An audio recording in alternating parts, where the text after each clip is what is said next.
you're awesome. We're gonna go with you, right? That doesn't change the dynamic of, well, I have a team of people. I have to keep them busy, and if I can't, they're gone.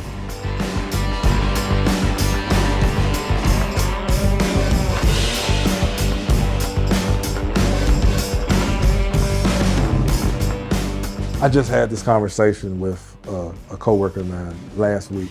We get in trouble a lot for telling the truth.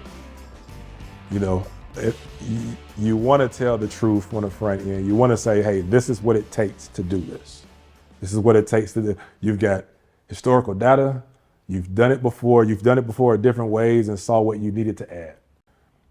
If you're truthful about that at times, it makes you seem like you're a contractor who is high, who just is trying to make a lot of money. And not high. A high cost. High cost, everybody. Yes.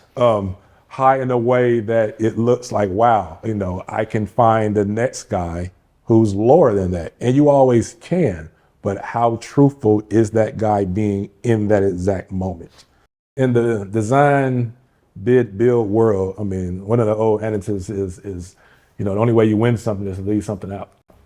That's why he's nodding his head right now, And GCs are different. They fall in different buckets. Some of them, we point out a list of change orders and they're like, after you get the bid, bring it up later, right? Which is always an interesting conversation for us because we're like, all right, well, do we even want to be involved in this project? You have to trust your partners. Right. It's something I say to my clients is trust me to be honest and trust me to be competent. I think some of it is we have to be so exposed in our business where people know who they want to work with and who they don't want to work with. Can we afford to be that picky too? You may say, I don't care, I got to get my people need to work. So you may not have that luxury, but if you can, you'd say, I'd rather work for that general than that general, because that general's not being very fair to me, or they cut my fee, whatever they're going to do to me. And so that's, some of it is just communication amongst the industry that keeps people in check. They're like a Yelp review in a restaurant. It's the same principle. I see a lot of friction when companies are high end, but they run out of work and they're like, I got to take this low bid job just to keep my guys busy. Because I've seen, and I know a lot of other contractors, same thing, where they have trust, they have communication, but it doesn't mean you're getting the work.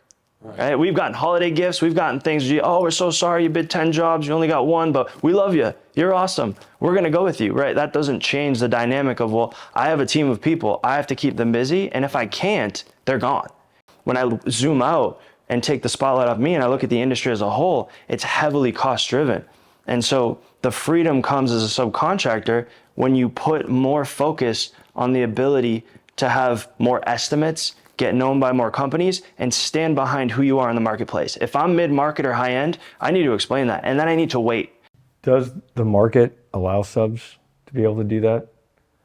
Or is there enough who aren't going to do it to where eventually he's got to cave, sub has to cave to follow the market? See, so this is such a unique conversation for me, because what he's saying is true, but it is not just for subcontractors. Everything he just said relates back to certain general contractors in the markets.